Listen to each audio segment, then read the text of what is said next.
স্বাগত ৭১ জার্নালে আপনাদের সঙ্গে আছে আমি রাকিব হাসান। দর্শক, আপনারা জানেন সংবাদ পর্যালোচনা ভিত্তিক নিয়মিত এই অনুষ্ঠানে আমরা খবরের নানান দিক বিশ্লেষণ করার চেষ্টা করি।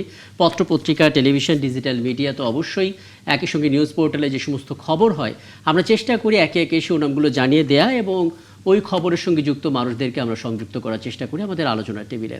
আমাদের স্টুডিও এবং অনলাইনে সংযুক্ত থাকা অতিথিরা সেসব খবরের গভীরে আমাদেরকে নিয়ে যান, তাদের বিশ্লেষণগুলো আমরা জানার চেষ্টা করি। সেই ধারাবাহিকতায় আজ আমার সঙ্গে আছেন সিনিয়র সাংবাদিক সোহরাব হাসান। সোহরাব হাসান, আপনাকে আমন্ত্রণ জানাচ্ছি। ধন্যবাদ আপনাকে।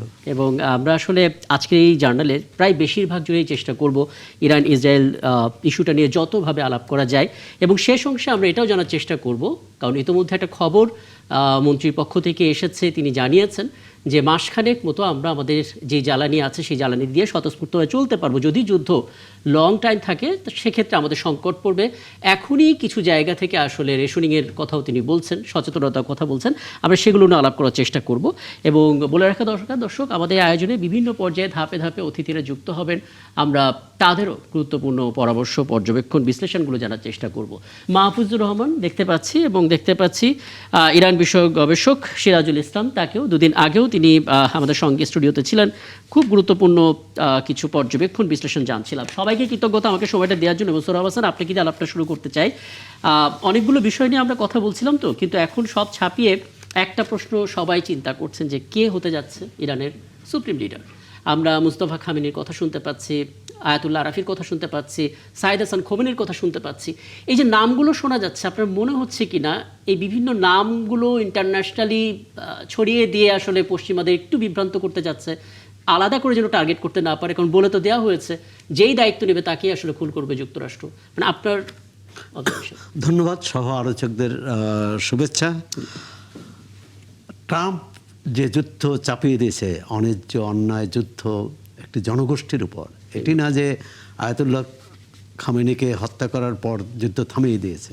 প্রথমত হচ্ছে যে আরেকটি রাষ্ট্রের তিনি যে পর্যায়েরই নেতা হোক, সর্বোচ্চ নেতা হন বা সাধারণ নেতা হন, প্রেসিডেন্ট হন, প্রধানমন্ত্রী হন, তাকে হত্যার অধিকার কে দিল? একদম। তা অন্য কোনো দেশের কোনো নেতা যদি বলে যে যুক্তরাষ্ট্র তার জন্য হুমকি, আর সুতরাং যুক্তরাষ্ট্রের প্রেসিডেন্টকে তিনি হত্যা করবেন? তিনি কি যুক্তরাষ্ট্র থেকে তুলে নিয়ে এসে নিজের দেশে কারাবন্দি করবেন? আসলে পৃথিবীটা চলছে এক উন্মত্ততার মধ্য দিয়ে। আমরা সভ্য দাবি করি, কিন্তু এসব হচ্ছে অসভ্যতা, বর্বরতা, জঘন্য অপরাধ। সাধারণ মানুষ, ইরানের সাধারণ মানুষকে ক্ষতি করেছে। রেজিম চেঞ্জ, যুক্তরাষ্ট্রকে কে দায়িত্ব দিয়েছে সারা বিশ্বের রেজিম চেঞ্জ? তারা ইরাকে রেজিম চেঞ্জ করেছে, লিবিয়ায় করেছে, আফগানিস্তানে করেছে, কী লাভ হয়েছে? শেষে কিন্তু পাত্তারি গোটাতে হয়েছে। ইরান সাময়িকভাবে বিপদগ্রস্ত হতে পারে, এবং তার অবশ্যই বিপদগ্রস্ত। এতগুলো মানুষ মারা গেছে। প্রথম দিন হামলা করলো একটি স্কুলে, মেয়েদের স্কুলে। তার মানে কত বড় জঘন্য অপরাধ যে স্কুল, হাসপাতাল, এবং গাজায় আমরা দেখেছি যে তারা বেছে বেছে স্কুল এবং হাসপাতালে এমনকি যে হাসপাতালে চিকিৎসা দিচ্ছে সেই হাসপাতালও দ্বিতীয়বার না। এটা তো মানে আমরা গাজায় তো বছরের পর বছর, মাসের পর মাস দেখে আসছি। এবং ইসরায়েলকে রক্ষার জন্য যুক্তরাষ্ট্র এই আক্রমণ করেছে, এই যুদ্ধ চাপিয়ে দিয়েছে। তো ইসরায়েলকে রক্ষা করবে, ইসরায়েলের বিরুদ্ধে তো কেউ আগ্রাসন চালায়নি। ইসরায়েল বরং মধ্যপ্রাচ্যের অন্যান্য দেশে আগ্রাসন চালিয়েছে, মানুষ হত্যা করেছে, নেতা হত্যা, সামরিক কমান্ডারকে হত্যা করেছে। এবং তারাই ইরানে যে যুদ্ধ গত জুন মাসেও কিন্তু 12 দিনের যুদ্ধ হয়েছে। সেই যুদ্ধে ইসরায়েলকে জেতেনি, আমেরিকাকে জেতেনি। এবং এবারে যুদ্ধটা চালিয়ে দিল যেদিন, যখন আলোচনা চলছিল। এটা তো রীতিমতো প্রতারণা। যেমনকি আপনি আলোচনা মানে সবার ওইদিকে ব্যস্ত রেখে এদিকে তারা, হ্যাঁ, মানে এটা কি যে করছে, এটার মধ্যে এটা কোনো কূটনীতিতে পড়ে না, কোনো রাষ্ট্রনীতিতে পড়ে না, কোনো কি বলে আধুনিক যে বিশ্ব ব্যবস্থার মধ্যে পড়ে না। একটা ছোট্ট মতামত দেবেন, তারপর আমি আমাদের অনলাইনে অতিথিদের কাছে যাব। আমরা দেখতে পাচ্ছিলাম যে বিশ্ব এরকম বর্বরোচিত কিংবা নীতি বিরোধী আগ্রাসনের একটা প্রতিবাদ জানাবে, কিন্তু সেটা ভাবাটা বোধহয় ঠিক হয়নি। কারণ আজকে আমরা দেখতে পেলাম ফ্রান্স, জার্মানি একই সাথে তারা জানিয়েছে যে তারা আসলে পরিপূর্ণভাবে সমর্থন করছে যুদ্ধে, এবং যুক্তরাজ্য বলেছে তারা পরোক্ষভাবে সাহায্য করবে, অর্থাৎ তাদের দেশে মার্কিন ঘাঁটি যেটা ব্যবহার করে ইরানের উপর আক্রমণ করা যায় তারা সেই ঘাঁটিটা ওপেন করে দেবে, সেখানে মার্কিন সেনারা আসতে পারবে। মানে এটা আসলে বিশ্বের জন্য একটা নতুন বার্তা কিনা যে আমরা একটা না, যে ইউরোপীয় দেশগুলো সবসময় আমেরিকার সঙ্গে ছিল, সে প্রত্যক্ষভাবে পরোক্ষভাবে, সুতরাং এতে আমরা অবাক হইনি। বরং স্পেন তার ঘাঁটি ব্যবহার করতে দেয়নি, এবং সে কারণে স্পেনের সঙ্গে সমস্ত সম্পর্ক ছিন্ন করেছে ডোনাল্ড ট্রাম্প।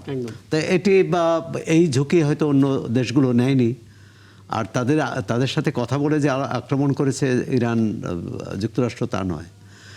এখন হচ্ছে যে তাদের সমর্থন সহযোগিতার চেয়ে বড় উদ্বেগের কারণ হচ্ছে মধ্যপ্রাচ্যের দেশগুলো। এক হচ্ছে সেখানে আমেরিকান ঘাঁটি আছে, ঘাঁটিতে ইরান নিজের আত্মরক্ষার জন্য সেখানে হামলা করতে হয়েছে। এখন ওই দেশগুলো আবার বলছে যে আমাদের সার্বভৌমত্বের উপর আঘাত করেছে। এখন এই প্রশ্নের মীমাংসা না হলে শেষ পর্যন্ত যুক্তরাষ্ট্র এই দেশগুলোকে ব্যবহার করে স্থলবাহিনী পাঠায় কিনা, একদম এটাই দেখার ব্যাপার। আমি আসলে আমাদের অন্যান্য অতিথিদের সঙ্গে একটু আলাপ করি, বিশ্লেষণগুলো জানতে চাই, এবং আপনি আলাপের মধ্যে আছেন, যে কোনো প্রশ্ন বা যে কোনো মতামত আপনি আসলে যুক্ত হতে পারেন। আমি সিরাজুল ইসলাম আপনার কাছে একটু আসতে চাই, তার আগে অধ্যাপক তৌফিক মিথিল আন্তর্জাতিক সম্পর্ক বিশ্লেষক আমাদের সঙ্গে যুক্ত হয়েছেন, আমন্ত্রণ আপনাকে। সিরাজুল ইসলাম, একটা বিষয় একটু জেনে নিতে চাই শুরুতে, সুপ্রিম লিডার কে হবেন এটা কি নিশ্চিত হওয়া গেছে কিনা, নাকি এটা নিয়ে ইরান আসলে একটা মাইন্ড গেম খেলছে পশ্চিমা বিশ্বের জন্য, যেখানে অনেকগুলো নাম সামনে আনা হচ্ছে কিন্তু কনফার্ম করা হচ্ছে না, যে কারণে পশ্চিমা বিশ্ব বলেই দিচ্ছে যে যাকে সুপ্রিম লিডার বানানো হবে তার উপরে আসলে আক্রমণ চালানো হবে। কি হচ্ছে যদি আপনি একটা ছোট্ট পর্যবেক্ষণ আমাদেরকে দিয়ে দেন। ধন্যবাদ রাকিব হাসান আপনাকে, ধন্যবাদ সহ আলোচক সবাইকেই, ৭১ টেলিভিশনে যারা দেখছেন, দর্শক শ্রোতা সবাইকে ধন্যবাদ জানাচ্ছি, শুভেচ্ছা জানাচ্ছি।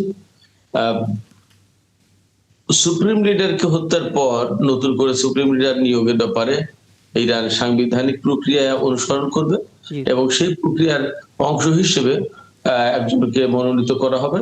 কিন্তু এখনো পর্যন্ত পরিষ্কার কোনো ঘোষণা আসেনি। তবে সর্বোচ্চ নেতার ছেলে মোস্তফা খামেনির কথা অনেক জায়গায় শোনা যাচ্ছে, কিন্তু যতক্ষণ পর্যন্ত না নিয়োগ কনফার্ম করা হচ্ছে এবং ইরানের মিডিয়া থেকে বা ইরানের সরকারের পক্ষ থেকে ইরান অথরিটি যতক্ষণ পর্যন্ত না ডিক্লেয়ার করছে ততক্ষণ পর্যন্ত আসলে বলা যাচ্ছে না কে হলো বা কে হচ্ছে। তবে যেহেতু মোস্তফা খামেনির নাম বেশ উচ্চারিত হচ্ছে এবং অনেকে হয়তো তার উপরে আস্থা রাখতে পারেন, বা বিভিন্ন জায়গা থেকে তার কথা অনেকে বলেই দিচ্ছে যে তিনি হয়ে গেছেন, তো এখনো পরিষ্কার না। আর একটা বিষয় সেটা হচ্ছে যে ইরান তার পলিসি মতোই কাজ করবে, তবে সর্বোচ্চ নেতার ব্যাপারে আমার মনে হয় না যে খুব লুকোচুরি করবে, কারণ সর্বোচ্চ নেতা নির্বাচিত করার পরে, ঘোষণা দেওয়ার পরে তাকে হত্যা করবে ইরান, আমেরিকা, এটা হয়তো তার নীতি নৈতিকতা, নীতিভ্রষ্ট দেশ বা নীতিভ্রষ্ট সরকার হিসেবে ডোনাল্ড ট্রাম্প বা আমেরিকা সেই কাজ করতে পারে। কিন্তু ইরান তার স্বাধীন সার্বভৌম এবং মাথা উঁচু করে থাকার যে নীতি, সেই নীতি অনুসরণ করে আমার ধারণা যে তাদের সর্বোচ্চ নেতা নির্বাচন করবে, এবং সর্বোচ্চ নেতা নির্বাচন করার পরে এটা ঠিক পরিষ্কারভাবে ওই মাথা উঁচু করেই তারা ঘোষণা দেবে। হ্যাঁ দেবে। আমি একটা ছোট্ট প্রশ্ন করি, এটা হয়তো হালকা হতে পারে কিন্তু আসলে প্রশ্নটা যৌক্তিক। অনেকে এটা জানতে চাইছেন যে অ্যাসেম্বলি অফ এক্সপার্ট তো অনেক সিকিউরিটি মেনটেন করে একটা বৈঠক করে, সেখান থেকে তারা আসলে পরবর্তীতে জানিয়ে দেয় যে সুপ্রিম লিডার কি হবে। সেই গোপন জায়গার বৈঠকের আপডেট আসলে কিভাবে, কোন সোর্সে বেরোলো, মানে ইন্টেলিজেন্সের কোনো মাধ্যমে, নাকি তাদের মধ্য থেকে এই ৮৭ জনের কেউ একজন তথ্যগুলো দিয়েছে? আমি এটা একটু জানার চেষ্টা করব ছোট্ট একটা বিরতির পর ফিরে এসে, এবং নিশ্চয়ই আরও কথা হবে তখন। দর্শক আপনারা আছেন ৭১ জার্নালে, ছোট্ট একটা বিরতির পর ফিরছি, আমাদের সঙ্গেই থাকবেন। অনেক ধন্যবাদ সাথে থাকার জন্য। ৭১ জার্নালে রাকিব হাসান আরও একবার আমন্ত্রণ জানাচ্ছি। আমরা আলাপে ছিলাম, আবারও আলাপে যাব। তো অ্যাসেম্বলি অফ এক্সপার্টের বৈঠকের খবর বাইরে আসলে কিভাবে বেরোলো? ধন্যবাদ আবারও আপনাকে। আসলে ব্যাপার হচ্ছে যে কোনো দেশে যদি কোনো দেশের উপরে গোয়েন্দা বৃত্তি কেউ করতে চায়, তাহলে সেটা তাদের মতো করেই চালায়। আমেরিকা এবং ইসরায়েল সারা বিশ্বে এই গুপ্তচর বৃত্তি, গোয়েন্দা বৃত্তি যাই বলি না কেন সেগুলো চালিয়ে থাকে। এবং ইরান যেহেতু তাদের খুবই বড় প্রতিদ্বন্দ্বী দেশ, এবং আমি সবসময় বলি যে ইরানের চেয়ে বড় শত্রু দেশ আমেরিকা এবং ইসরায়েলের সামনে আর কেউ নেই, এটা বাস্তবতা। ফলে ইরানের ভেতরে তারা অনেক বেশি তৎপর থাকার চেষ্টা করে এবং এক্ষেত্রে লোকাল এজেন্ট ঠিক করার পাশাপাশি একেবারে সরাসরি সিআইএ মোসাদের গোয়েন্দারাও কখনো কখনো ঢুকে যায়, এমন খবর আসে। আচ্ছা, তো দুঃখজনক হচ্ছে যে এই গুপ্তচর বৃত্তি বা গোয়েন্দা বৃত্তিতে হানি ট্র্যাপ থেকে শুরু করে অর্থের মায়াজাল সবকিছুই চলে, সবকিছুই ব্যবহার করা হয়। তা কোথায় কাকে কোন জায়গায় কি দিয়ে যে বশ করা যায় তা তো বলা মুশকিল। আবার এটাও ঠিক যে ইরানের ভেতরে ইসলামী সরকার আছে, ইসলামী সরকার ব্যবস্থা আছে, বিপ্লবী সরকার আছে। যেখানে বেশি যত ভালো মানুষ সেখানে বেশি, মানে একটা কথা আছে না যে ইমানদারের উপরে শয়তান বেশি ভিড়ার চেষ্টা করে, একদম। কারণ তাকে যে ইমানদার না তাকে তো বিভ্রান্ত করাই গেছে, আর যে ইমানদার তাকে তো বিভ্রান্ত করার প্রচেষ্টা।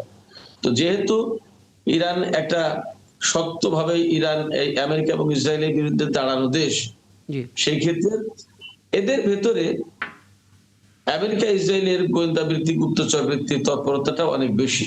তাহলে আমি এটা এটা মানে এইভাবেই জায়গাটা আমরা কলকুলেশনে আসতে পারি যে যেহেতু এমনভাবে গোয়েন্দা নেটওয়ার্ক তৈরি করা হয়েছে যে ইরানের হারের খবর পর্যন্ত পেয়ে যাচ্ছে ইসরায়েল, সেই জায়গা থেকে আসলে আলোচনা কি হচ্ছে, কাকে আসলে সুপ্রিম লিডার বানানো হবে, সেই তথ্যটা আসলে কোনো না কোনোভাবে বাইরে প্রকাশ পাচ্ছে, তাই তো?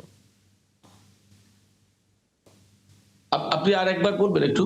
মানে যেভাবে আসলে গোয়েন্দা জাল বিছিয়ে রাখা হয়েছে, ইরানের ভেতরকার তথ্যগুলো আসলে প্রতিনিয়ত পাচ্ছে, সেই জায়গা থেকে আসলে সুপ্রিম লিডারের আলোচনাটা তারা বাইরে প্রকাশ পাচ্ছে, এমনটাই কি? আমি যেটা বলতে চাই সেটা হচ্ছে যে যেহেতু লোকাল এজেন্ট ঠিক করা থাকে তাদের, এবং সিআইএ, মোসাদ বা আদার আদার গোয়েন্দা সংস্থা যারা ইরানের এগেইনস্টে কাজ করতে চায় তাদের তৎপরতা থাকে, সেক্ষেত্রে লোকাল এজেন্টরা যে অনেক কাজ করতে পারবে না বা করে না তা না। সেক্ষেত্রে আমি যতদূর বুঝি যে ইরানের ব্যাপারে গোয়েন্দা বৃত্তি বা গুপ্তচর বৃত্তির ক্ষেত্রে ইরানের লোকাল এজেন্ট অনেক বেশি সহযোগিতা করে থাকে বা কাজ করে থাকে। হ্যাঁ, এটা একেবারে সেই কাশেম সুলাইমানি, ইব্রাহিম রাইসি সেই সময় থেকে বারবার এই কথাগুলো উঠে আসছে যে তাদের ভেতরে আসলে ঘাপটি মেরে আছে ইসরায়েলি গোয়েন্দাচর। এইরকম বিষয়গুলো শুধু ইরানের ভেতরে না, সব জায়গায় হয়। যেমন আমি একটা খুব জলজান্ত উদাহরণ দিই। এই যে নেতানিয়াহু, ইসরায়েলের প্রধানমন্ত্রী নেতানিয়াহু, তার দপ্তরের একেবারে চিফ অফ স্টাফ তাকে গৃহবন্দী করে রাখা হয়েছে। কেন? সে ইরান এবং হামাসকে বা ইসরায়েল বিরোধী যে শক্তি তাদেরকে বিভিন্ন সময় তথ্য দিয়েছে। খেয়াল করুন, নেতানিয়াহুর চিফ অফ স্টাফ। আবার এমনও আছে যে ইসরায়েলের একজন মন্ত্রীকে জেলে রাখা হয়েছে এখন। কারণ কি? ইসরায়েলের একজন মন্ত্রী, তাকে জেলে রাখা হয়েছে, জেল দেওয়া হয়েছে, কারণ সে ইরানকে বিভিন্ন তথ্যপত্র দিয়ে ডকুমেন্ট দিয়ে হেল্প করছিল, গোয়েন্দা বৃত্তি করছিল ইরানের পক্ষে, ইসরায়েলের ভেতর থেকে। আচ্ছা, তার মানে এই তৎপরতা সবাই সবার ভেতরে চালায়, ব্যাপারটা এরকম। একদম পরিষ্কার। নিশ্চয়ই পরবর্তীতে আরও কথা হবে, আপনি আছেন আমাদের সঙ্গে। মাহফুজুর রহমান, অনেকগুলো বিষয় আসলে আপনার কাছ থেকে জানার আছে। প্রথমত, অনেকে এটা বোঝানোর চেষ্টা করছেন যাকে আসলে সুপ্রিম লিডার করা হবে ইরানের পক্ষ থেকে, এটা আসলে ডোনাল্ড ট্রাম্পের পছন্দের একজন ব্যক্তি হবেন। অনেকে এটা মনে করছেন ভেনিজুয়েলায় যে মডেলটা তৈরি করেছেন ঠিক একই মডেল ইরানে আসলে তৈরি করতে যাচ্ছেন ডোনাল্ড ট্রাম্প। এটা নিয়ে অনেকের বিশ্বাস করতে কষ্ট হচ্ছে এবং যারা বিশ্লেষক তাদের মধ্যেও মতভেদ আছে। আপনার পর্যবেক্ষণটা একটু জানাবেন। সাথে এটাও বলে রাখি যে 4 দিনে প্রায় $200 কোটি সরঞ্জাম হারিয়েছে যুক্তরাষ্ট্র। তাহলে এই যুদ্ধটা আসলে এই দেশটার কতদিন বড় করবে? দুটো বিষয় করতে। জি, ঠিক আছে, আপনার দ্বিতীয় প্রশ্নের উত্তর প্রথমে দিই। জি, যুক্তরাষ্ট্র সম্ভবত যুদ্ধের যে ব্যয় হবে সেটা নিয়ে খুব একটা চিন্তা করছে না, কেননা আমার ধারণা যে মধ্যপ্রাচ্যের অন্যান্য দেশ যারা যুক্তরাষ্ট্রের মিত্র তাদের কাছ থেকে সে এই খরচটা উঠিয়ে নেবে। আচ্ছা আর এটা আমি অনুমান করছি। আচ্ছা, এমন কোনো সিদ্ধান্ত এখনো হয়নি, বাট সম্ভবত তাই করা হবে। আর প্রথম যে প্রশ্নটা করেছিলেন, আমার ঠিক মনে হয় না যে সুপ্রিম লিডার কে হবেন সেটা বাইরে যেভাবে প্রচার হয়েছে সেটা কোনো গোয়েন্দা মারফত হয়েছে, হতে পারে কিন্তু মনে হয় না। কারণ হলো কি, প্রত্যেকটা দেশেরই তো লিডারশিপের একটা হায়ারার্কি থাকে, সেইখানে কম বেশি সবাই একটা অনুমান করতে পারে। বিশেষ করে যারা সেই দেশের গতি প্রকৃতি রাজনীতি এগুলি অনুসরণ করে, তাদের পক্ষে এটা অনুমান করা আরো সহজ। ইরান হয়তো এখন এমন নেতৃত্ব বেছে নিতে চাইবে যে কেবলমাত্র তাদেরকে ধর্মীয়ভাবে গাইড করবে তা না, বরঞ্চ এরকম সংকটের সময় যে লিডারশিপ দিতে পারবে এবং একই সঙ্গে দেশের মোরাল আপনার বিল্ড আপ করতে পারবে, এই ধরনের কোনো নেতাকে তারা হয়তো বেছে নেবে। আমি ঠিক জানি না যে এটা আলী খামেনির সন্তান হবেন বা তার নাতি হবেন বা অন্য কেউ হবেন কিনা, সেটা স্পষ্ট আমি বলতে পারবো না। বাজারে যে সমস্ত নাম আছে, আমার মনে হয় এদের মধ্যে থেকে যেই আসুন, যেহেতু প্রতিষ্ঠান হিসেবে ইরানের সেই সুপ্রিম কমান্ডার যিনি হন, তিনি নিজে একটা প্রতিষ্ঠান এবং তার পেছনে একটা প্রাতিষ্ঠানিক শক্তি থাকে, সুতরাং এখানে ইন্ডিভিজুয়ালটা হয়তো বা অত বড় ফ্যাক্টর হবে না। কিন্তু যেহেতু ইরান একটা সংকটের মধ্যে আছে, সুতরাং এইখানে তার নেতৃত্ব গুণটা একটা ইম্পর্টেন্ট ফ্যাক্টর হবে। খুব স্পষ্ট বক্তব্য। আমি আরেকটা ছোট বিষয় আপনার সঙ্গে আলাপটা করবো এবং পরবর্তীতে সেই ধরেই অধ্যাপক মিথিলের কাছে আসবো। মাহফুজুর রহমান, একটা বিষয় একটু আগে আমরা প্রতিবেদনে দেখছিলাম, ওয়াশিংটন পোস্টে তো এসেছে এবং বিভিন্ন গণমাধ্যমে এসেছে যে এবার কুর্দি সেনাদেরকে ফান্ডিং করছে ইসরায়েল এবং যুক্তরাষ্ট্র, যাতে করে স্থল অভিযানে তারা একটা বড় ভূমিকা রাখতে পারে। এটা একটা বড় মাথা ব্যথা হতে পারে কিনা ইরানের জন্য? না, অবশ্যই। ডোনাল্ড ট্রাম্প যেহেতু রেজিম চেঞ্জের কথা বলেছে, এই কথাটা সে হঠাৎ করে বলেনি। এগুলো তাদের পরিকল্পনার মধ্যে আছে এবং রেজিম চেঞ্জের পরিকল্পনা আছে বলেই এবারের যুদ্ধটা দীর্ঘস্থায়ী হওয়ার ঝুঁকিটা রয়ে গেছে। তো রেজিম চেঞ্জ তো এমনি এমনি হয়তো হবে না, তার জন্য অবশ্যই তারা বিভিন্নভাবে ইরানে যে সমস্ত বিরোধী আছে তাদেরকে হয়তো একত্রিত করার চেষ্টা করবে, কিংবা এর মধ্যে থেকে তাদের সুইটেবল কোনো লিডার তারা বের করে নিয়ে আসার চেষ্টা করবে। এবং অনেকে যাকে আপনার ডিসকার্ড করে দিচ্ছে, এমনকি রাজতন্ত্র ফিরিয়ে আসতে পারে। কারণ আপনি যদি একটু খেয়াল করেন যে দ্বিতীয় বিশ্বযুদ্ধের পরে, দ্বিতীয় বিশ্বযুদ্ধের সময় কিন্তু ইরান নাৎসিদের পক্ষ অবলম্বন করেছিল, যে কারণে যুদ্ধের পরে সোভিয়েত ইউনিয়নের প্রভাব ইরানে চলে আসে এবং সেই কারণে তখন বামপন্থীরা শক্তিশালী ছিল। কিন্তু অ্যালাইড পাওয়ার যারা ছিল তারা সেইটা খেয়াল করে এবং খেয়াল করে সোভিয়েত ইউনিয়নের খপ্পর থেকে ইরানকে রক্ষা করার জন্য তখন সেখানে আবার কিন্তু রাজতন্ত্র ফিরিয়ে নিয়ে আসে। কিন্তু সেইবার আপনার কনস্টিটিউশনাল মনার্কি আসে, যাতে কেবলমাত্র মানে টিটুলার হেড হিসাবে তাদের শাহ থাকে, কিন্তু সেখানে একটা আপনার পার্লামেন্ট ছিল। এবং তখন আপনি যদি খেয়াল করেন, প্রধানমন্ত্রী যিনি ছিলেন মোহাম্মদ মোসাদ্দেক, ওই পার্লামেন্টে কিন্তু তারা একটা সিদ্ধান্ত নিয়েছিল যে ইরানের তেলটা জাতীয়করণ করা হবে, এবং সে সম্ভবত সোভিয়েত প্রভাবে এটা করেছিল, কিন্তু ওই সিদ্ধান্তটা নিয়েছিল বলেই যুক্তরাষ্ট্র তখন কিন্তু সেই সরকারের পতনের জন্য সিআইএ কে নিযুক্ত করে, সরকারের পতন হয় এবং আবার সেই অ্যাবসলিউট মনার্কিতে ইরান ফিরে যায়। এবং ফিরে গিয়েই তারা 25 বছরের একটা চুক্তি করেছিল যে ব্রিটিশ এবং অন্যান্য যুক্তরাষ্ট্রের যে সমস্ত অয়েল কোম্পানিগুলো আছে তাদের একটা কনসোর্টিয়াম, ইরানের 50% তেলের মালিকানা তাদের হাতে থাকবে, বাকি 50% ইরানের কাছে থাকবে, এবং এটা 25 বছর চালু ছিল। সুতরাং এইবারও সেই ধরনের যুক্তরাষ্ট্রের প্রস্তুতি নিশ্চয়ই আছে। আমরা হয়তো এখনো সেগুলো দেখছি না, কিন্তু পরবর্তীতে কিছুদিনের মধ্যে হয়তো সেগুলো খোলাসা হবে।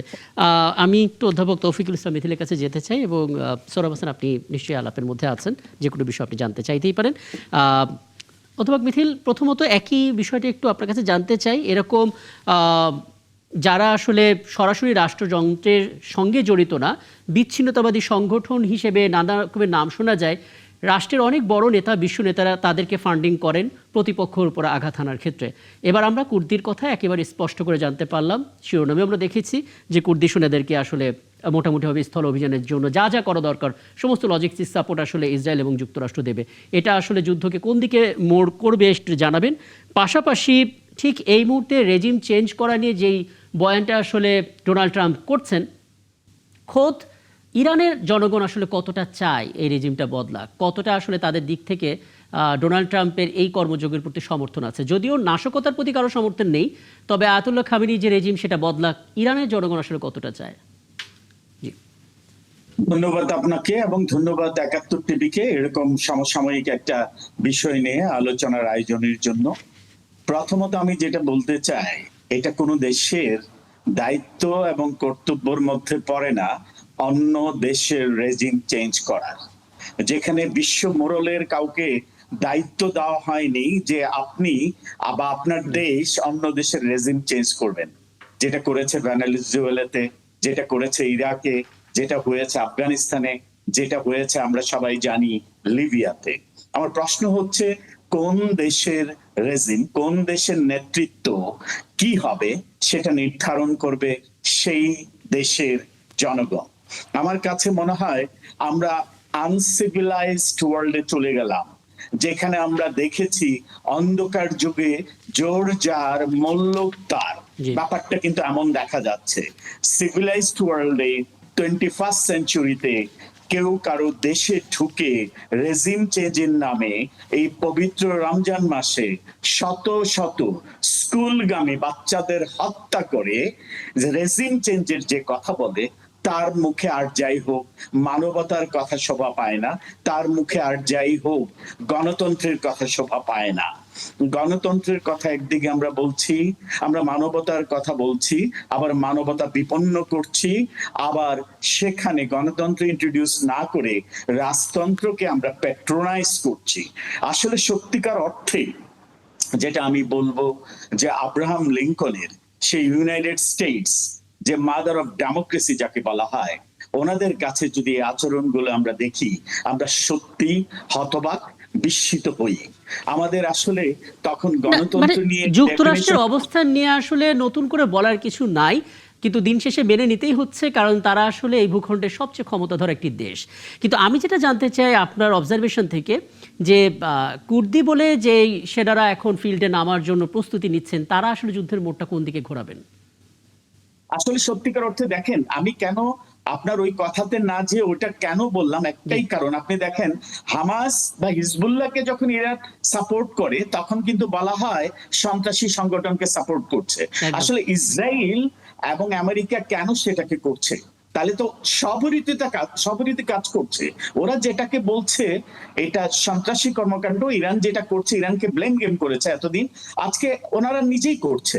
এখন করছে স্বাভাবিকভাবে, ওরা যেহেতু যে মিশনে নেমেছে, ওদের উদ্দেশ্য হচ্ছে যেভাবে হোক সাকসেস স্টোরি আনা, এবং সেজন্যই কিন্তু কুর্দিকেও যুক্তরাষ্ট্র এবং ইসরায়েল সার্বিকভাবে সহযোগিতার আশ্বাস দিয়ে এবং সেইভাবে সহযোগিতা করে, যাতে ইন্টারনাল ক্লেশে যখন স্বাভাবিকভাবেই ইরান যে ক্ষমতাসীন আছেন, যে ইসলামিক খামেনির নেতৃত্বে যে সরকার আছে, বিভিন্নভাবে যাতে প্রতিবন্ধকতার সম্মুখীন হয়, ইন্টারনাল এবং এক্সটার্নাল, বুঝতে এবং পারছি। ইন্টারনালিও বিধি রাখার জন্যই কিন্তু এটা করছে। এবং এটা যে করছে, এটা তো প্ল্যান অফ গেম ছিল, আগে থেকে ডিজাইন করা ছিল। এটা এখন হয়তো আমরা দৃশ্যমান দেখছি কুর্দির জি। ইস্যুটা, কিন্তু এটা কিন্তু আগে থেকে ওদের ডিজাইনে ছিল যে এটা একদম। এটা ওরা করবে।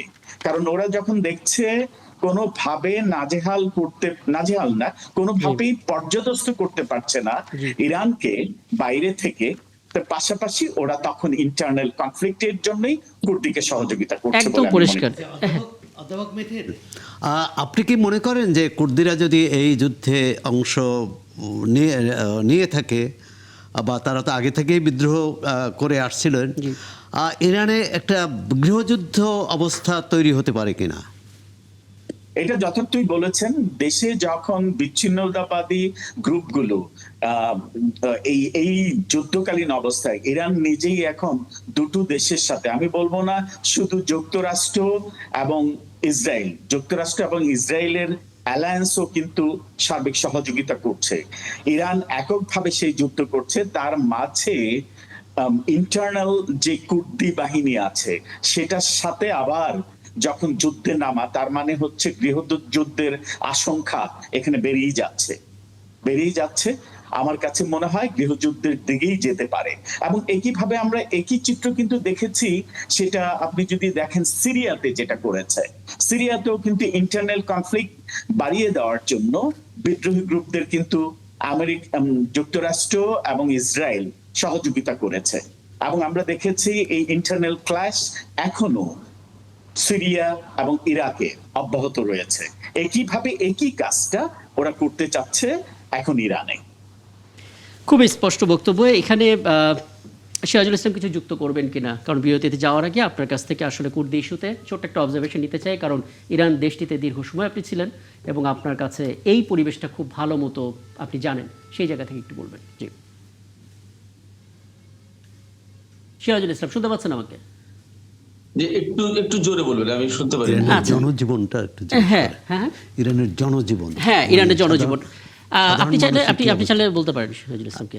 সিরাজুল ইসলাম আমার সঙ্গে সিনিয়র সাংবাদিক সৌরভ হাসান আছে। জি। আচ্ছা সিরাজ ইসলাম, আপনি ইরানের এই যে যুদ্ধ অবস্থায় সেখানকার জনজীবন, ব্যবসা বাণিজ্য, অর্থনীতি কোন পরিস্থিতিতে আছে এবং কোন দিকে যেতে পারে, মানে আরো সামনে বিপর্যয় আসতে পারে কিনা, জি যদি যুদ্ধ ধন্যবাদ সৌরভ ভাই। প্রলম্বিত হয়? সৌরভ ভাইয়ের সাথে গতকালকেই তো দেখা হলো আমার চ্যানেল 9-এ। যাই হোক, যে যুদ্ধ পরিস্থিতি আছে এর ভিতরে যে ডক্টর অধ্যাপক মিথিল মিথিল সাহেব যেটা বললেন, তৌফিকুল ইসলাম মিথিল সাহেব বললেন যেটা, এটা খুবই সঠিক কথা বলেছেন। আমি এই প্রসঙ্গটা একটু বলি, কুর্দি বিষয়টা, তারপরে সৌরভ ভাই আপনার প্রসঙ্গে আসছি। কুর্দি বিষয়টা এই আমেরিকা এই মুহূর্তে যে কারণে টানতে চাইছে সেটি হচ্ছে যে ইরাক, সিরিয়া, তুরস্ক এবং ইরান, এই প্রত্যেকটা দেশের সীমান্তবর্তী অঞ্চলে কুর্দিদের বসবাস। তার মানে এই চারটা দেশ কিন্তু একেবারে গোল করে ঘুরে চারপাশে অবস্থিত। ইরাক থেকে একটু, ইরান থেকে পশ্চিমে গেলে তুরস্ক, তুরস্ক থেকে দক্ষিণে গেলে সিরিয়া, সিরিয়া থেকে পূর্বে আসলে ইরাক, একদম মানে চতুর্ভুজের মতো এই চারটা দেশ অবস্থিত এবং প্রত্যেক দেশের সীমান্তে কুর্দিদের অবস্থান। এই সীমান্তবর্তী এলাকাটা একটা বিরাট একটা এলাকা। এই এলাকাটা যদি কুর্দিরা নিয়ন্ত্রণ করতে পারে তাহলে এখানে আমেরিকা এবং ইসরায়েলের ঘাঁটিটা গাড়া খুব সহজ হয় এবং এই জায়গা থেকে একেবারে পুরো বিশ্বকে পুরো মিডল ইস্টকে ওয়াচ করার একটা ওয়াচ টাওয়ার হিসেবে ব্যবহার করতে পারে আমেরিকা এবং ইসরায়েল। যার কারণে সুদীর্ঘ কাল ধরে এরা এই কুর্দি ইস্যুটাকে খাড়া করেছে, কুর্দি ইস্যুটা চালু করেছে এবং এদেরকে পেট্রোনাইজ করে, অস্ত্র দেয়, সহযোগিতা করে। এমনকি ইরাকের যে কুর্দি অঞ্চল, যেটা স্বায়ত্তশাসিত কুর্দি অঞ্চল, এই অঞ্চলে ইসরায়েলের বিভিন্ন দপ্তর আছে গোপনে, এবং আমেরিকার দপ্তর আছে, সিআইএর দপ্তর আছে, মোসাদের দপ্তর আছে, এবং আমেরিকা বিশেষ গুরুত্ব দিয়ে এখানে ঘাঁটি, সামরিক ঘাঁটি গড়েছে এবং তাদের কনসুলেট আছে। এত বেশি গুরুত্ব দেয় ইরান, একেবারে ইরানের সীমান্তে সেটা। তো এই যে কুর্দি ইস্যুটা টানা হচ্ছে, এটা খুব ডেঞ্জারাস একটা ইস্যু। যদি এই ইস্যুটা টানে তাহলে আবার অন্য একটা সুবিধা পাবে ইরান। তখন সিরিয়া, ইরাক এবং তুরস্ক এই ইস্যুতে তারা আবার একাট্টা হবে, ইরানের পক্ষে অবস্থান নেবে, কারণ এই কুর্দি ইস্যু জ্যান্ত করলেই প্রত্যেকটা দেশ ক্ষতিগ্রস্ত হবে। সেক্ষেত্রে যদিও ইরানকে কুর্দি দিয়ে ধ্বংস করতে চাইবে বা একটা বিরাট রকমের কেওয়াস তৈরি করতে চাইবে, কিন্তু কুর্দি ইস্যুটা আনলে আঞ্চলিক দেশগুলো আবার এই বিষয়টা নিয়ে মনে হয় একটা হতে পারে। যা হোক, বর্তমানে ইরানের ভেতরে যে যুদ্ধ চালাচ্ছে ইসরায়েল এবং আমেরিকা, সৌরভ ভাইকে বলি, এই যুদ্ধটার কারণে নিশ্চয়ই ইরানের অভ্যন্তরীণ ক্ষয়ক্ষতি হচ্ছে ব্যাপকভাবে। ইরান তো এমনিতেই নিষেধাজ্ঞার ভেতরে থাকা একটা খানিকটা মানে নিয়ন্ত্রিত অর্থনীতির ভিতরে থাকা একটা দেশ। তো তারপরেও আমি যেটা বলি, সামাজিকভাবে সবকিছুর দিক দিয়ে তো ক্ষতিগ্রস্ত হবে নিশ্চয়ই, কিন্তু ইরানিরা একটা কাজ কোনো মতেই ছাড়বে না। আমরা এতক্ষণ যা যা আলোচনা করলাম, যেমন সর্বোচ্চ নেতার ব্যাপার যেটা ডোনাল্ড ট্রাম্প ঠিক করে দেবেন, প্রশ্ন ওঠে না, ইরানিরা এটা কোনো মতেই মানবে না। আবার ইরানিদেরকে একেবারে হাত পা বেঁধে তাদের ভেতরে একটা গৃহ যুদ্ধ লাগিয়ে দেওয়ার চেষ্টা, এইগুলো মোকাবেলার জন্য যথেষ্ট শক্তি সামর্থ্য আছে ইরানের ভেতরে বলে আমি জানি, আমি বিশ্বাস করি। তার মানে আপনি এখনকার পরিস্থিতি দেখে অন্তত এটা আপনি বুঝতে পাচ্ছেন যে এটার পরিস্থিতি আসলে আফগানিস্তান বা ইরাকের মতো হবে না, তাই তো? না না, আফগানিস্তানের এখানে তো হওয়ার প্রশ্ন ওঠে না, বরং ব্যাপারটা উল্টাও হতে পারে। বুঝতে পারছি। যেমন তৌফিক মিত্তল, আপনি কিছু বলতে চাচ্ছিলেন? জি, আমি একটু অ্যাড করতে চাচ্ছিলাম। ছোট করে, জি। আসলে ওয়েস্টের যে কনসেপ্ট ওরা যেটা করছে প্রত্যেকটা দেশে, আপনি দেখেন 200 বছর আমাদের গোলামি করতে হয়েছে ব্রিটিশদের। ওরা একটা পলিসি অ্যাপ্লাই করে, সেটা হচ্ছে সোসাইটিকে ডিভাইড এন্ড রোল পলিসি। আচ্ছা। এরই মাধ্যমে কিন্তু হিন্দু মুসলিম কনফ্লিক্ট করে আমাদেরকে 200 বছর শাসন করেছে। আবার একইভাবে ধর্মের মধ্যে বিভাজনের জন্য ওরা যে শিয়া সুন্নির কনসেপ্টটা, সেটা কিন্তু ওয়েস্টের একটা সৃষ্টি। ওয়েস্ট প্রত্যেকটা জায়গায় যেখানে যেটা করে, ওরা সোসাইটিকে এবং দেশকে বিভাজনের জন্য সবসময় এই থিওরিটাই ফলো করে, যেটা রাষ্ট্রবিজ্ঞানের একটা common theory, divide and rule policy, এবং সেটাই করছে, নতুন কিছু না। ওয়েস্ট কিন্তু কখনো, আপনি দেখেন খ্রিস্টান ধর্মের মধ্যে কিন্তু অনেকগুলো ডিভিশন আছে, ওরা কিন্তু এগুলোকে প্যাট্রোনাইজ করছে না, এগুলোকে কিন্তু কোনোভাবেই ওরা কনফ্লিক্ট পার্সপেক্টিভে নিচ্ছে না। কিন্তু অন্য ধর্মের যারা ওদের প্রতিপক্ষ, যাদেরকে ওরা প্রতিপক্ষ ভাবে, সবসময় ওদের কাজ হচ্ছে ডিভাইড এন্ড রোল পলিসি করে ওই সোসাইটিতে, ওই দেশে আনস্টেবল সিচুয়েশন ক্রিয়েট করা। একদম একদম। আমি আসলে একটা বিরতিতে যাব। যখন কোনো ঘটনা ঘটে, হ্যাঁ। ওরা বলে মানবতার কথা, ওরা বলে মানবতা বিপন্ন হয়েছে, বাট ওরা কিন্তু শত শত স্কুল গোয়িং চিলড্রেন, মহিলাদের কিন্তু হত্যা করছে, সেখানে কিন্তু মানবতা বিপন্ন হচ্ছে না। না, এটা আমরা দেখেছি গেল পরশুদিনই। ফার্স্ট লেডি, মার্কিন ফার্স্ট লেডি, তিনি আসলে বলেছিলেন যে শিশুদের উপরে নিপীড়ন কোনোভাবে কাম্য না, কিন্তু তখন আসলে ঠিক ওই মুহূর্তে ইরানে শিশুদের উপরে হামলা হচ্ছে। আমি নিশ্চয়ই ফিরবো বিরতির পর, এবং আমি একটু মাহফুজুর রহমান একটা বিষয়ে আপনাকে প্রশ্নটা করে রাখতে চাই। একটু আগের খবর যে তুরস্ক এবং ইরান সীমান্তে এখন কালো পতাকা উঠছে, এবং সেখানে আসলে আঙ্কারার ওপরে তেহরান একটা ক্ষেপণাস্ত্র ছুড়েছে বলে দাবি করেছে তুরস্ক, এবং সেই জায়গা থেকে তুরস্কের স্টেটমেন্ট হচ্ছে ইরান কৌশলগত ভুল করলো, এর জবাব তাদেরকে পেতে হবে। মানে এই ভয়েসটা দিয়ে আসলে আমরা কি বুঝতে পাচ্ছি? তুরস্ক এবং ইরানের মধ্যে সম্পর্ক খুব যে স্বাভাবিক চমৎকার ছিল সেটা তো আমরা বলতে পারি না, কিন্তু এই ঘটনা নতুন করে আসলে নতুন কোনো কিছু দেখাবে কিনা আমাদেরকে, আমি একটু প্রশ্নটা করে রাখি, বিরতির পর এসে উত্তরটা খোঁজার চেষ্টা করব। আরও একটা বিরতি নিচ্ছে ৭১ জার্নালে, ফিরছি একটু পর, আমাদের সঙ্গে থাকবেন। ধন্যবাদ সাথে থাকার জন্য। ফিরলাম বিরতির পর, আপনারা আছেন ৭১-এ, চলছে ৭১ জার্নাল। আরও একবার আরবে যেতে চাই। মাহফুজুর রহমান, একটা প্রশ্ন রেখে গিয়েছিলাম আপনার কাছে। তুরস্কের মার্কিন ঘাঁটিতে ইরানের এই হামলা, তুরস্কের যেই কঠোর বার্তা, কৌশলগত ভুল করলো ইরান, এরকম একটা স্টেটমেন্ট দেয়া, মানে কি দেখছেন আসলে অন্তত এই দুই দেশের সমীকরণে? তারপর আরো কিছু বিষয় জানার চেষ্টা করব। জি, এই আক্রমণের পরে ইরানের দিক থেকে কোনো ব্যাখ্যা পাওয়া যায়নি, সুতরাং এটা ঠিক বোঝা যাবে না যে ইরান কি ইচ্ছাকৃতভাবেই ওই টার্কিতে যে ইউএস এয়ার বেজ আছে সেটাকে টার্গেট করেছিল কিনা, অথবা এটা ভুল হয়েছিল কিনা তাদের পক্ষে। কেননা অন্য যে কোনো দেশকে আক্রমণ করার চাইতে তুরস্ক বা তুর্কিকে আক্রমণ করা কিন্তু যথেষ্ট ঝুঁকির, কারণ তুর্কি কিন্তু একটা ন্যাটোর সদস্য দেশ, জি, এবং ন্যাটোর চুক্তিতে ওই যে একটা আর্টিকেল 4 আছে যেখানে বলা আছে যে এক দেশকে আক্রমণ করলে তাদের সদস্য দেশ, অন্য দেশগুলো সেখানে এগিয়ে আসবে। সুতরাং সেই ক্ষেত্রে পুরা ন্যাটো কিন্তু তখন ইরানের বিরুদ্ধে চলে যাবে। সুতরাং আমি মনে করি কৌশলগতভাবে অবশ্যই এটা ভুল, যদি ইরান প্রকৃতই তুরস্কের মাটিতে আক্রমণটা পরিচালনা করার সিদ্ধান্ত নিয়ে থাকে, এবং এটা কিন্তু ন্যাটোর প্রতিরক্ষা ব্যবস্থাই এই মিসাইলটাকে অকার্যকর করেছে। জি। একটা বিষয় একটু বলবেন। হ্যাঁ, ইরানের ব্যাখ্যার জন্য হয়তো আমাদের অপেক্ষা করতে হবে। আমি কি এখানে একটু বলবো? হ্যাঁ বলতে পারেন সিরাজুল ইসলাম। দেখেন, আমি যতদূর খবর পেয়েছি, এই মিসাইলটা সাইপ্রাসের ঘাঁটিতে মারতে চেয়েছিল, এইটা তুরস্ক। আচ্ছা সিরাজুল ইসলাম, আপনি যদি আপনার ভিডিওটা একটু অন করেন, আপনাকে একটু দেখতে চাই, আমরা আসলে দেখতে পাচ্ছি না আপনাকে।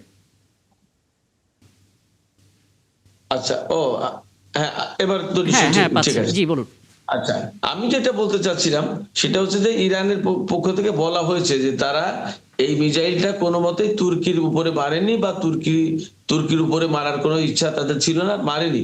এই মিসাইলটা ছুঁড়েছে সাইপ্রাসের ঘাঁটি লক্ষ্য করে, কিন্তু মাঝপথে তুরস্ক এটাকে শুট ডাউন করেছে, এবং এই নিয়ে ইতিমধ্যেই তুরস্কের পররাষ্ট্রমন্ত্রীর সাথে ইরানের পররাষ্ট্রমন্ত্রী কথা বলেছে, এবং এই নিয়ে দুই পক্ষ আরো আলাপ আলোচনা করবে, এবং যাতে ভুল বোঝাবুঝি তৈরি না হয় এই বিষয়টা নিয়ে ইরান এরই মধ্যে তৎপর আছে। আচ্ছা, মাহফুজুর রহমান, আপনি কি কিছু যুক্ত করবেন? তাহলে আমি অন্য আলাপে যেতে চাই। জি, না, আমি ইরানের ব্যাখ্যা শুনিনি, সুতরাং এটা আমি জানতাম না। যদি ব্যাখ্যা দিয়ে থাকে তাহলে তো অবশ্যই ব্যাখ্যাটা তো আমরা শুনলাম।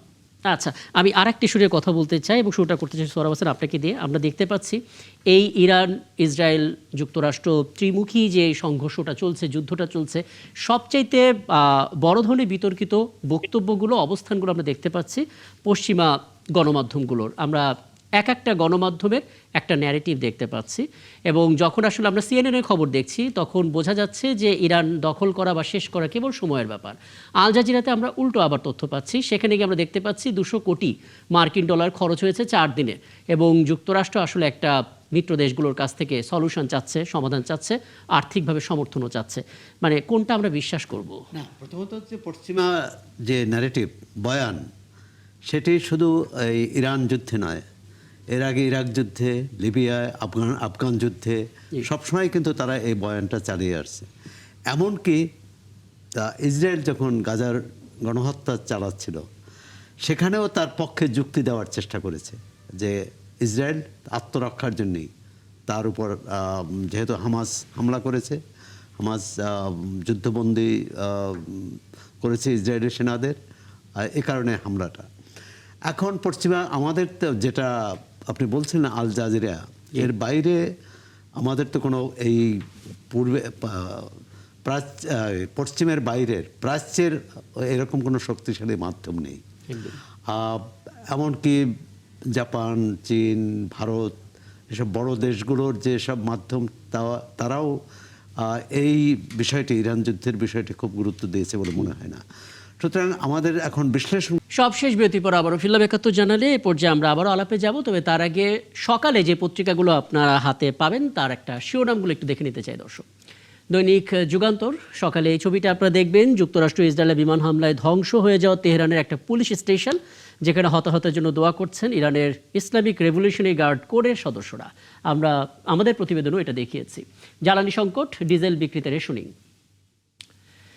দৈনিক ইনকিলাব, ইহুদি নাসারাদের দাঁত ভাঙা জবাব ইরান ও হিজবুল্লাহর। এটা মোটামুটিভাবে একটা বিশ্লেষণমূলক প্রতিবেদন এবং বলা হচ্ছে 4 দিনের যা যা ঘটেছে সব কিছু নিয়ে এই প্রতিবেদনটা। ইশতিয়াক মাহমুদের প্রতিবেদন। জি, খবরের কাগজ, এখানেও আমরা ইরানের পাল্টা হামলার ছবি দেখতে পাচ্ছি। এখানে আসলে শিরোনামটা করা হয়েছে সংযুক্ত আরব আমিরাতের ফুজাইরা উপকূলে একটা ছবি দেখতে পাচ্ছি, সেখানে আসলে হামলাটা হয়েছে। মূলত এখানেও একটা মার্কিন ঘাঁটি আছে, সেটা টার্গেট করে ইরান থেকে ছোড়া একটি ব্যালিস্টিক ক্ষেপণাস্ত্র ধ্বংস করেছে তুরস্ক, যেটা নিয়ে আমরা একটু আগে আলাপ করছিলাম। নির্বাহী বিভাগকে অবজ্ঞা করা হয়েছে এনবিআর ভাঙার অধ্যাদেশে, এরকম একটা প্রতিবেদনও আমরা দেখব সকালে। বণিক বার্তা, খুবই টাচি একটি ছবি। সিরিয়ার কামিশালে আন্তর্জাতিক বিমানবন্দরের কাছে পড়ে থাকা ক্ষেপণাস্ত্রের পাশে একটা শিশু। অনেক বার্তা দেয় আসলে একটা ছবি। আমরা দেখে নিলাম আসলে ইরানের ক্ষেপণাস্ত্র নিক্ষেপে 86% কমে এসেছে।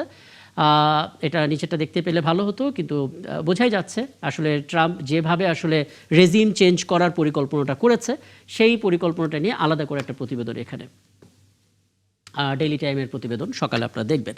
আমরা আবারও আলাপে ফিরবো। আমি জনাব মাহফুজুর রহমান, একটা প্রশ্ন একটু ছোট করে একটু জেনে নিতে চাই। পিট হেগসেথ, মার্কিন পররাষ্ট্রমন্ত্রী, দাবি করেছেন ডোনাল্ড ট্রাম্পকে নাকি হত্যা করার পরিকল্পনা ছিল। এই খবরটা তারা জানতে পেরেই আসলে আয়াতুল্লাহ খামেনিকে হত্যা করার সিদ্ধান্ত নেন এবং যারা আসলে ডোনাল্ড ট্রাম্পকে হত্যার প্ল্যান করছিল, ইরানের সেই কমিটির হেডকেও তারা নাকি খুন করতে পেরেছে সফলভাবে।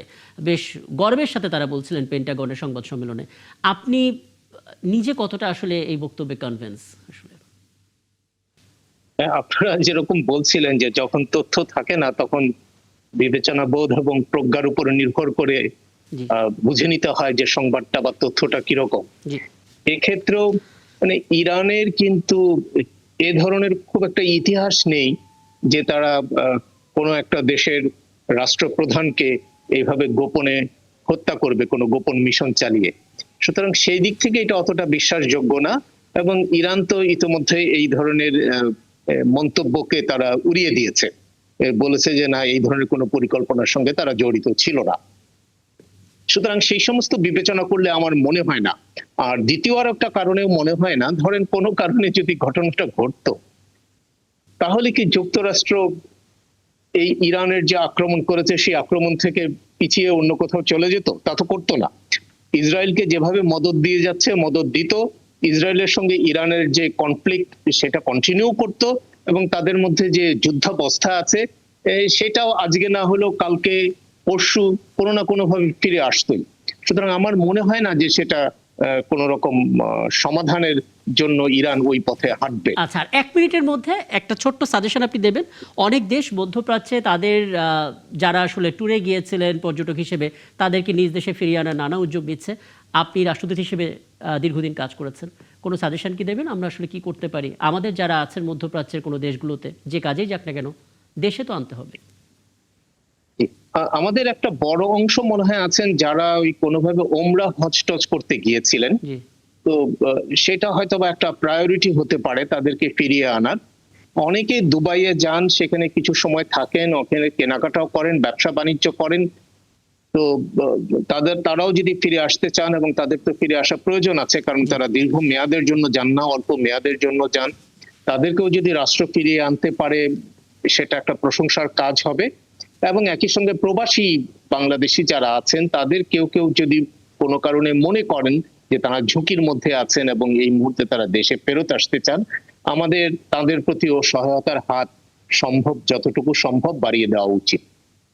চমৎকার। সিরাজুল ইসলাম, আপনার একটা মন্তব্য আমরা নিতে চাই, কারণ আজকে যে শিরোনামটা আমরা একটু আগে জানাচ্ছিলাম দর্শকদেরকে, সেটা খুব একটা স্বস্তিদায়ক ছিল না। খোদ জ্বালানি মন্ত্রী আসলে বলেছেন যে আমাদের যে তেলের মজুদ আছে সেটা বড়জোর মাসখানেক চলবে, তারপর বিকল্প উপায় আমাদের খুঁজতে হবে। আমাদের সবাইকে যতটুকু পারা যায় একটু অপচয় কম করতেও তিনি বলেছেন। ব্যক্তিগত গাড়ি যেন আমরা কম ব্যবহার করি এবং আলোকসজ্জা যেগুলো আছে সেগুলো একটু কমানোর কথাও তিনি বলেছেন। আপনি আসলে কি সংকট দেখছেন ছোট করে? দেখুন, এই যে সংকটটা তৈরি হয়েছে, এখন যে যুদ্ধটা লেগে গেল, এই সংকটটা কিন্তু হঠাৎ করে হয়নি। এটা কিন্তু অনেকদিন ধরেই এই বিষয়টা নিয়ে গড়াপেটা হচ্ছিল। এবং আমাদের যে নতুন সরকার খুব বিপদে পড়ে গেছে। এই যে অনেকদিন ধরে গড়াপেটা হচ্ছিল, সেই সময় যে অন্তর্বর্তী সরকার ছিল তাদের উচিত ছিল এই বিষয়টা গুরুত্ব দিয়ে দেখা এবং এই ব্যাপারে কিছু করা। আমাদের সামনে যে এখন জ্বালানি যে মজুদ আছে তাতে এই মার্চ মাস চলবে, আজকে মার্চ মাসের 4 দিন, তার মানে আর 25-26 দিন চলবে। তো তার মানে আমাদের জ্বালানি মজুদ কোথায়? একটা দেশ মাত্র এইটুকু মজুদ দিয়ে কিভাবে চলে? যখন মিডল ইস্টে এরকম ভয়ঙ্কর ক্রাইসিস, এবং আমরা যখন মিডল ইস্টের উপর সবচেয়ে তেল গ্যাসের উপর জন্য সবচেয়ে বেশি ডিপেন্ডেন্ট, সেক্ষেত্রে সরকারের ভুল, এই যে অন্তর্বর্তী সরকার যে কাজটা করে গেল, মারাত্মক রকমের ক্ষতি করে দিয়ে গেল। এবং এখন আমাদের যা করা উচিত, দ্রুত বিকল্প কোনো ব্যবস্থা আছে কিনা। আমরা সম্ভবত সিঙ্গাপুর থেকে মনে হয় কিছু তেল আমদানি করি সম্ভবত, এই দিকে একটু জোর দিয়ে দ্রুত কিছু করা যায় কিনা। বা এই মুহূর্তে একমাত্র হরমুজ প্রণালী চীনের জন্য খোলা আছে, ইরান শুধু চীনের তেলবাহী জাহাজ, চীন এবং রাশিয়ার জন্য খোলা রেখেছে। এই দিকেও কোনোভাবে মনোনিবেশ করা যায় কিনা, কিভাবে কি করা যায়, সেই দিকে আমার মনে হয় যে একটু নজর দেওয়া প্রয়োজন। খুবই দুঃখিত। এই দিকে বিকল্প ব্যবস্থা করার চেষ্টা করা উচিত। তবে এটা ঠিক যে এই মুহূর্তে যেহেতু সবাই সংকটে, হরমুজ প্রণালী বন্ধ হয়ে গেছে মানে বিশ্বের তেল পরিবহনের 20% তেল বন্ধ হয়েছে, গ্যাসেরও 20%, এবং অন্যান্য ব্যবসা বাণিজ্য তো থাকলো। সেক্ষেত্রে সবাই যেহেতু ক্রাইসিসে, এই ক্রাইসিসটা যে আমরা কতটুকু ম্যানেজ করে উঠতে পারবো আমরা জানি না। তবে এই মুহূর্তে সবচেয়ে অনুরোধ যেটা জানাবো আমি ব্যক্তিগতভাবে, বা সরকারের এই দিকে একটু বিশেষ নজর দেওয়া উচিত বলে মনে করি। আমি অনেকগুলো পয়েন্ট আসলে আপনার কাছ থেকে পেলাম, অনেক ধন্যবাদ, কৃতজ্ঞতা। আমি আসলে যা বললেন সবকিছু নিয়েই সোহরাব হোসেন আপনার কাছে আসতে চাই। সিরাজুল ইসলাম বলছিলেন যে সমস্যাটা কিন্তু আমরা একা সাফার করছি না, পুরো বিশ্ব সাফার করছে, যেহেতু তেলের একটা বড় অংশই সেখান থেকে আসে। তার মানে বিশ্বের অর্থনীতির উপর একটা প্রভাব পড়বে, এবং বাংলাদেশ যেহেতু বিশ্বের বাইরে না, বাংলাদেশের উপর একটা বড় প্রভাব পড়বে, এটা অনুমান করাই যায়। সরকারের আসলে কোন ধরনের পদক্ষেপগুলো নেওয়া উচিত? আপনি আপনার জায়গা থেকে। পড়বে না, পড়ে গেছে, এবং আমাদের সামর্থ্য যেহেতু কম, আমাদের অর্থনীতি দুর্বল, আমরা আমদানি নির্ভর, সুতরাং আমাদের বিপর্যয়টা, আমাদের ক্ষতিটা অনেক বেশি, ঝুঁকিটাও অনেক বেশি। এখন হচ্ছে যে বিকল্প উৎস খুঁজতে হবে। আবারও কথা বলতে হয় যে অন্তর্বর্তী সরকার বা তার আগে যে সরকার ছিল, নিজস্ব যে আমাদের যে জ্বালানির শক্তি, জ্বালানির যে উৎস, সেগুলো খোঁজার চেষ্টা করিনি। অন্তর্বর্তী সরকার এসে টেন্ডার আহ্বান করেছিল, কিন্তু কোনো সাড়া পায়নি। এখন এই উদ্যোগ নিলেও এটা দীর্ঘ, মানে অনেক সময় সাপেক্ষ। তো এই মুহূর্তে বাইরে থেকে আনতে হবে। এবং মন্ত্রী যে কথাটাই বলেছেন, কৃচ্ছ সাধনের বিকল্প নেই। আমরা জানি সত্যি সত্যি প্রতিটি নাগরিক যাতে এ ব্যাপারে সজাগ হয়, কারণ এই যুদ্ধটা শুধু ইরানের না, যুদ্ধটা আমাদের উপর কিছু চাপিয়ে কিছু দিয়েছে। আছে দেখেন, আমি ব্যক্তিগতভাবে নিজে আসলে অপচয় কম করলাম বটে, কিন্তু কিছু কিছু সময় তো আমরা পার করতে হয়। সামনে একটা ঈদ আসছে, বিপণী বিতানগুলো খোলা রাখবেই, কাজে সেই জায়গায় হয়তো একটু বেশি সময় আলোকসজ্জা থাকবেই, বা সেখানে লাইটিং থাকবে, রেগুলার যে লাইট করা হয়। তার মানে আমাদের যখন বিদ্যুতের ঘাটতি হবে সেটা কিন্তু এই সময়ের মধ্যেই পড়ে যাচ্ছে।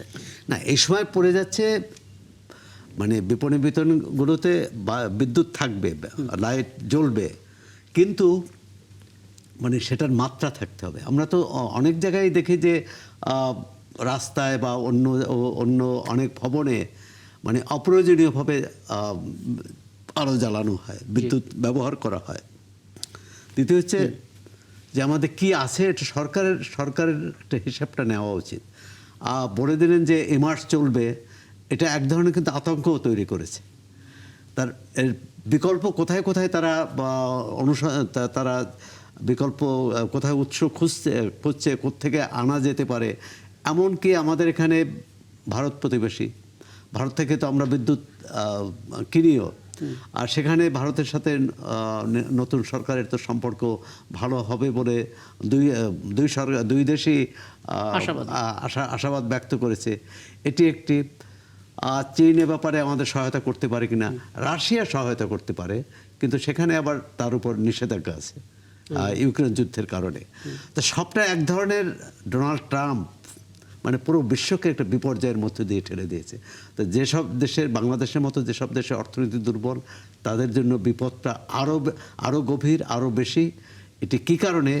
আর সবশেষে আপনি অধ্যাপক রাষ্ট্রদূত মাহফুজুর রহমানকে যে প্রশ্নটি করেছিলেন, সেই প্রশ্নের উত্তর মানে মার্কিন প্রতিরক্ষা মন্ত্রী যে জবাব দিয়েছেন, সেই জবাব এই ন্যায্যতা দেয় যে ইরানের অধিকার আছে মার্কিন যুক্তরাষ্ট্রের প্রেসিডেন্টকে হত্যা করার। কারণ তারা বলছে যে তাদের প্রেসিডেন্টকে হত্যা করতে পারে, এই আশঙ্কা থেকে তারা ইরানের সুপ্রিম নেতাকে এবং কমান্ডারদের হত্যা করেছে। মানে এরকম বালখিল্য, এরকম হাস্যকর কোনো কথা হতে পারে?